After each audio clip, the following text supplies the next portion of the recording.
السلام علیکم میرے پیارے بہنوں اور بھائیوں۔ اللہ تعالیٰ نے بنی نوع انسانوں کی ہدایت کے لیے اپنے نبیوں اور پیغمبروں کو مبعوث فرمایا، جو لوگوں کو ہدایت کی باتیں بتاتے اور انہیں سیدھی راہ پر لانے کی کوشش میں لگے رہتے۔ اس کے باوجود اگر امت حق کو قبول نہ کرتی تو ان پر حجتوں کو تمام کر دیا جاتا اور پھر اللہ کا عذاب ان کا مقدر بن جاتا۔ حجت تمام کرنے کے بعد حق و باطل کو ثابت کرنے کا ایک طریقہ موجود تھا جسے مباہلہ کہتے ہیں۔ یہ اللہ کے نبیوں نے کفار سے کیا تھا۔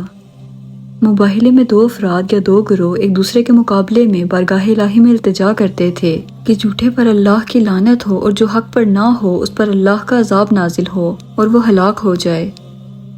چونکہ پیغمبروں کی دعا کبھی رد نہیں ہوتی، لہٰذا مباہلے میں کھڑے دوسرے فریق پر عذاب نازل ہو جاتا۔ اس طرح لوگوں پر واضح ہو جاتا کہ کون حق پر ہے اور کون باطل راہ پر۔ اس ویڈیو میں آپ اس مباہلے کے بارے میں جانیں گے جو اللہ کے آخری نبی حضرت محمد مصطفیٰ صلی اللہ علیہ وسلم نے نجران کے عیسائیوں سے کیا تھا۔ نجران مکہ مکرمہ کے جنوبی علاقے میں ملک یمن سے 7 منزلہ کے فاصلے پر ایک بڑا شہر تھا۔ یہ شہر عرب میں عیسائی مذہب کا مرکز تھا جو 73 گاؤں پر مشتمل تھا۔ جب رسول خدا صلی اللہ علیہ وسلم نے دین حق کی تبلیغ کا آغاز کیا تو آپ نے عرب و عجم کے بادشاہوں اور مذہبی رہنماؤں کو خط بھیج کر اسلام کی دعوت دی۔ لہٰذا آپ کے حکم سے ایک خط نجران کے عیسائی رہنما پاپ کو بھی لکھا گیا جو آپ کے سفیر نے اس تک پہنچایا۔ خط کی عبارت کچھ یوں تھی: شروع کرتا ہوں خدا ابراہیم و یعقوب و اسحاق کے نام سے، خدا کے رسول محمد کی جانب سے نجران کے پاپ کے نام۔ میں ابراہیم و اسحاق اور یعقوب کے خدا کی تعریف بجا لاتا ہوں اور تمہیں بندوں کی پرستش ترک کر کے خدا کی عبادت کرنے کی دعوت دیتا ہوں۔ اگر تمہیں ہماری دعوت منظور نہیں ہے تو یہ جزیہ ادا کرو ورنہ تمہارا انجام برا ہوگا۔ پاپ نے خط پڑھنے کے بعد تمام مذہبی شخصیات کو مشورے کے لیے بلایا۔ ان لوگوں میں شرجیل علم و عقل میں سب سے بہترین تھا۔ اس نے مشورہ دیا کہ ہم نے اکثر اپنے بزرگوں سے سنا ہے کہ ایک دن منصب نبوت اسحاق کی نسل سے نکل کر اسماعیل کی اولاد میں منتقل ہو جائے گا۔ ممکن ہے کہ محمد اسماعیل ہی کی اولاد میں سے ہو اور یہ وہی پیغمبر ہوں جن کی بشارت ہمیں دی گئی ہے۔ شرجیل کے مشورے پر نجران کے حاکم ابو حارثہ بن علقمہ کی سرپرستی میں 60 افراد پر مشتمل ایک گروہ مدینہ کی طرف روانہ ہوا۔ ان میں انجیل کے بڑے بڑے علماء اور پاپ بھی شامل تھے۔ یہ لوگ عصر کے بعد مدینہ پہنچے اور مسجد نبوی میں داخل ہوئے۔ عیسائیوں کے اس گروہ کا خیر مقدم کیا گیا۔ رسول خدا صلی اللہ علیہ وسلم مسجد نبوی میں تشریف لائے اور انہیں اسلام کی دعوت دی، لیکن انہوں نے حضرت عیسیٰ علیہ السلام کے متعلق بات کرنے کو کہا۔ لہٰذا آپ نے انہیں حضرت عیسیٰ کے متعلق آیات سنائیں جس میں انہیں اللہ کا سچا پیغمبر اور بندہ قرار دیا گیا۔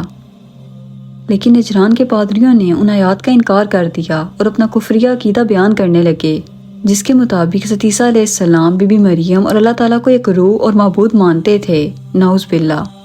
اس بات پر بہت زیادہ بحث و تکرار ہوئی، لیکن وہ پادری اپنے اس کفری عقیدے پر ڈٹے رہے۔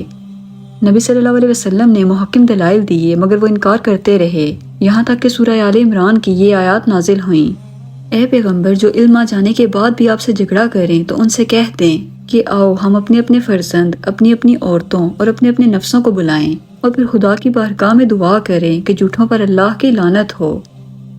ان آیات کو آیت مباہلہ کے نام سے جانا جاتا ہے۔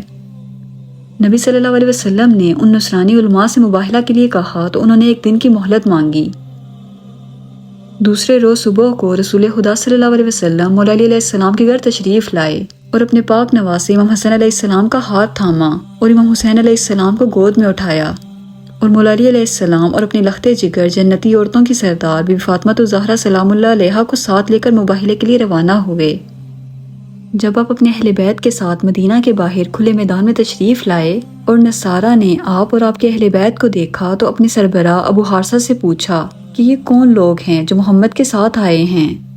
جواب ملا، وہ جو ان کے آگے آگے آ رہے ہیں ان کے چچا زاد بھائی، ان کی بیٹی کے شریک حیات اور محلوقات میں ان کے نزدیک سب سے زیادہ محبوب علی ابن ابی طالب ہیں۔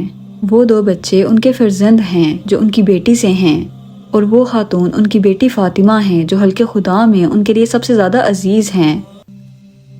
نبی صلی اللہ علیہ وسلم مباہلے کے لیے دوزانو بیٹھ کے جس طرح کے انبیاء مباہلے کے لیے بیٹھا کرتے تھے۔ ابو حارثہ نے کہا، اگر محمد برحق نہ ہوتے تو اس طرح مباہلے کی جرت نہ کرتے، اور اگر وہ ہمارے ساتھ مباہلہ کریں تو ہم پر 1 سال گزرنے سے پہلے ایک نصرانی بھی روئے زمین پر باقی نہ رہے گا۔ ایک روایت کے مطابق ابو حارثہ نے کہا تھا کہ میں ایسے چہرے دیکھ رہا ہوں کہ اگر وہ خدا سے التجا کریں کہ پہاڑ کو اپنی جگہ سے اکھاڑ دیں تو بے شک وہ اکھاڑ دیا جائے گا، بس مباہلہ مت کرو ورنہ ہلاک ہو جاؤ گے۔ اس کے بعد ابو حارثہ نبی صلی اللہ علیہ وسلم کی خدمت میں حاضر ہوا اور کہا، اے محمد، ہمارے ساتھ مباہلے سے چشم پوشی کریں اور ہمارے ساتھ مصلحت کریں، ہم ہر وہ چیز ادا کرنے کے لیے تیار ہیں جو ہم ادا کر سکتے ہیں۔ لہٰذا نبی صلی اللہ علیہ وسلم نے ان کے ساتھ مصلحت کرتے ہوئے ان سے جزیہ دینے کو کہا اور ہر سال مسلمانوں کو ایک خاص رقم دینے پر معاہدہ کیا۔ اس طرح نبی صلی اللہ علیہ وسلم نے صلح نامہ لکھوایا اور عیسائی نجران پلٹ کر واپس چلے گئے۔ ان کے جانے کے بعد حضور صلی اللہ علیہ وسلم نے فرمایا، اس خدا کی قسم جس کے قبضہ قدرت میں میری جان ہے کہ ہلاکت اور تباہی نجران والوں کے قریب پہنچ چکی تھی، اگر وہ میرے ساتھ مباہلہ کرتے تو بے شک سب بندروں اور خنزیروں میں بدل کر مسخ ہو جاتے، اور بے شک یہ پوری وادی ان کے لیے آگ کے شعلوں میں بدل جاتی، حتیٰ کہ ان کے درختوں کے اوپر کوئی پرندہ بھی باقی نہ رہتا، اور تمام عیسائی ایک سال کے عرصے میں ہلاک ہو جاتے۔ نصرانیوں کی نجران واپسی کے کچھ عرصے بعد ہی ان کا سردار اور عاقب کچھ ہدایت اور احتیاط لے کر رسول خدا صلی اللہ علیہ وسلم کی خدمت میں حاضر ہوئے اور مسلمان ہو گئے۔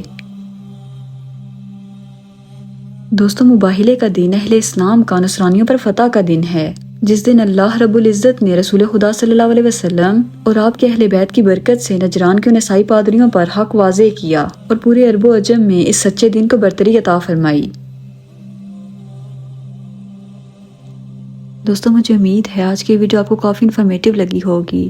اگر آپ کو ویڈیو پسند آئی ہو تو اسے اپنے دوستوں کے ساتھ ضرور شیئر کیجیے گا اور میرے چینل کو سبسکرائب کیجیے گا۔ ملتے ہیں اگلی ویڈیو میں۔ اللہ حافظ۔